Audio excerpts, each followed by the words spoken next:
dengan imajinasi tinggi seorang seniman yang bernama Ja'far Al-Berjanji. Nah, kenapa sih sama aja seperti seniman kita, seperti halnya Ebit Yade, ya, bertanyalah kepada rumput yang bergoyang, kan itu tersama. Nah, sama aja. Gitu kama-kama gitu. Terus analisis terhadap Berjanji, hukum perimbangan yaitu antara suhud dan tatawur. Seperti pada mahdoh itu suhud tetap. Tetapi Al-Berjanji dan Burda dan yang lainnya itu termasuk tatawur, artinya berkembang. Karena apa? Karena ibadah sosial, muamalah masyarakat harus ada inovasi atau pembaharuan sesuai dengan perkembangan masyarakat. Kemudian ibadah sosial juga memiliki nilai-nilai positif, sama dengan tadi bahwa kesimpulannya Al-Berjanji ini adalah buku atau kitab sastra yang memuat sejarah Nabi yang ditulis dengan setting sosial di masanya sebagai karya sastra penuh makna. Kemudian dari Adibai masih ada waktu? Masih. Dari Adiba ini sama karya tentang hal-hal ihwal tentang kanjeng Nabi Muhammad SAW, sebagaimana disebutkan dalam Mu'jizat Hafiz Ibnu Diba bahwa pengarangnya itu Wajihuddin Abdul Rahman bin Ali bin Muhammad dan seterusnya. Mereka dikenal dengan Al-Ma'ruf bin Diba. Diba ini dimakna abiyat, yaitu menurut bahasa Sudan mah abiyat putih. Bahwa eta merupakan kenapa disebut abiyat, yaitu lakop terhadap kakeknya yaitu Ibnu Yusuf. Kemudian lahirnya Imam Ad-Dibai lahir 4 Muharram 866 Hijriah berdekatan 8 Oktober 1461 Masehi, wafat di hari Jumat yaitu tanggal 12 Rajab sebulan yang lalu berarti 944 Hijriah atau 15 Desember 1537. Nah, beliau itu banyak. Pertama yaitu ulama hadis.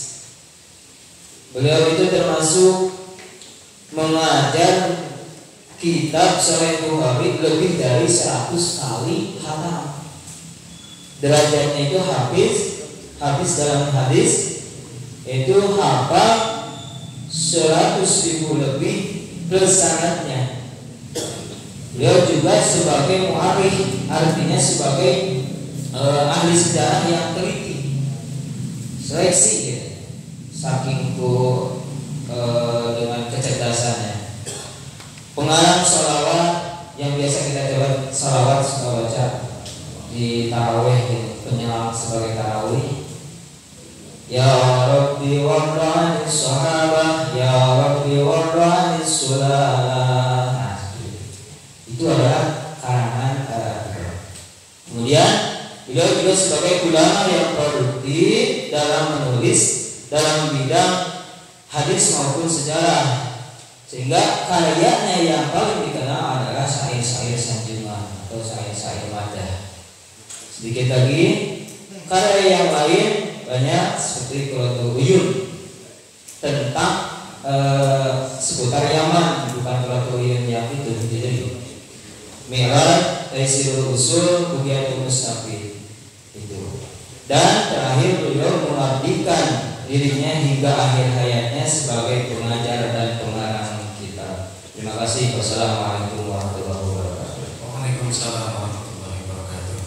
Kami ingatkan untuk tahun kedua pertemuan ini, pertama Kiai Haji Abdul Basit, yang kedua Bapak Kiai Haji Hasyim, yang ketiga Bapak Kiai Haji Aulia, yang keempat Bapak Kiai Haji Malik, yang kelima Bapak Kiai Dede Ajani, yang keenam Bapak Kiai Abdul Siddiq, dan yang ketujuh Bapak Kiai Haji Asad. Kita lanjutkan kembali untuk periode pertama, pertemuan selanjutnya yang kedua Bapak Kiai Syarif Setiawan. Kami persilakan. Bismillahirrahmanirrahim. Assalamualaikum warahmatullahi wabarakatuh.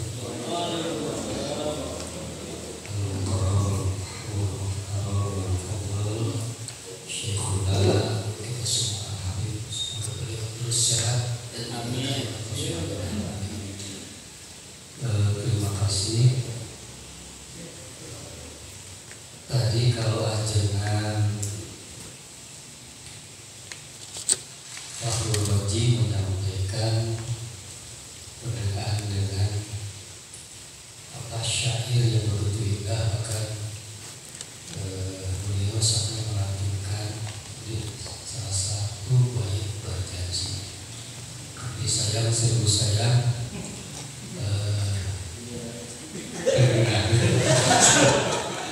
Kiai Hasyim. Betul. Saya pernah mondok walaupun hanya 3 hari kabur, dan ajaran Fakhrul Raji ini sekarang seharusnya menjadi guru saya. Kenapa? Karena dulu saya mondok di Ajengan Amin. Ajengan Amin ya mertua beliau.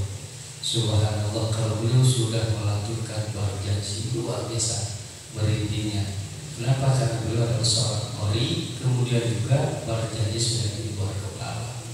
Itu ya tidak sedikit yang bagus ketika beliau melantunkan berjanji. Subhanallah, mudah-mudahan beliau senantiasa ada dalam maghfirah rahmatullah tidak berjaya. Amin ya Allah. Al-Fatihah.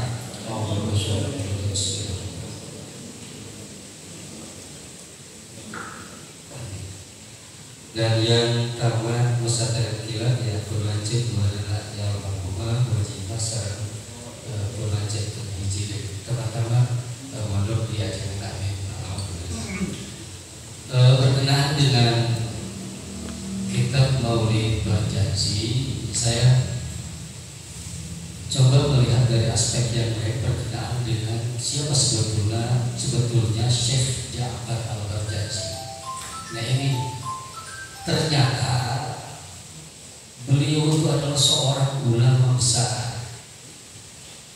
Bahkan beliau itu adalah seorang ulama yang bukan hanya memahami, tapi beliau juga ahli di dalam berbagai macam ilmu. Semisal dalam menurut Syekh Muhammad Al-Qur'ani, ini ujian terhadap Syekh Ja'far Al-Barjanji. Wa umruhu ihda wa talatina aman. Summa soro mufti Syafi'iyyati fil Madinatil Munawwarati wa khatiban faqad kana yakhtubu fil Masjidin Nabawiyyi Syarif. Nah, bahwa Syekh Ja'far Al-Barjanji ini di usia yang relatif muda, yaitu di usia 31 tahun, beliau sudah menjadi seorang mufti di kota Madinah yang bermadhabkan Imam Syafi'i. Namun yang kedua, beliau pun adalah seorang khatib dan seorang mu'alim di Masjid Nabawi. Bahkan satu waktu pada saat beliau menyampaikan khutbah, kemudian pada saat itu di kota Madinah sedang terjadi kemarau, lalu para jamaah itu meminta kepada Syekh Ja'far Al-Barjanji untuk memimpin sholat istisqa. Nah, setelah selesai sholat istisqa dilaksanakan yang dipimpin oleh beliau, alhamdulillah Allah Subhanahu wa taala mengabulkan, terjadilah hujan di kota Madinah selama 1 minggu. Ini menjadi keberkahan. bagi kota Madinah dan para penduduknya. Itu yang pertama. Kemudian yang kedua, menurut Syekh Al-Muradi. Nah, siapa Syekh Ja'far Al-Barzanji ini? Huwa al-Mughni Syafi, Asy-Syaikhu al-Fadilu al-Alimu al-Bari'u al-Auhadus Syafi. Mufti Sadat Syafi'iyati bil Madinatil Nabawiyyati wa kana fardan min afrodil usri. Bahwa Syekh Ja'far Al-Barzanji ini menurut Imam Al-Muradi, beliau adalah seorang al-Mughni, yaitu seorang ulama kota Madinah yang bermadhab Syafi'i. Beliau juga adalah seorang syekh, kemudian seorang fadil yang mulia, kemudian seorang alim. Nah, kemudian al-auhadul mutafaqnin, yaitu beliau seorang yang yang ahli di dalam berbagai cabang ilmu. Konon dan menurut para ulama, beliau itu seorang hafiz Quran, seorang hadis, dan banyaklah ilmu-ilmu yang beliau kuasai. Nah, kemudian yang berikutnya, beliau pun adalah nanti ujungnya wakana fardan min afrodil usri, bahwa beliau adalah seorang ulama yang mumpuni, yang memahami yang ada pada zamannya. Jadi tidak ada lagi ulama yang melebihi akan kealiman terhadap Syekh Ja'far Al-Barzanji. Ini menurut Imam Al-Muradi. Nah, lalu kemudian yang terakhir berkenaan sekarang Wahabi ini, mereka subhanallah gitu kan, artinya bahwa sudah betul-betul bukan hanya mendiskreditkan, tetapi sudah betul-betul menghina, merendahkan terhadap kitab Al-Barzanji sekaligus terhadap pengarangnya. Menurut mereka paling tidak ada 5 dalam Al-Barzanji yang sehingga mereka itu merendahkan terhadap kitab Al-Barzanji. Yang pertama, bahwa orang tua Nabi Muhammad SAW itu masuk neraka. Ini kan ada di dalam ininya karena di awal itu silsilah. Kemudian yang kedua, mahalul qiyam, yang tadi sudah jelaskan. Mahalul qiyam adalah nanti kita hadir di Muhammad. Itu mereka sangat bohong. Kemudian yang ketiga, kreasi sesat berkenaan dengan sholawat, karena di dalamnya ada sholawat. Jadi kreasi sesat menurut mereka.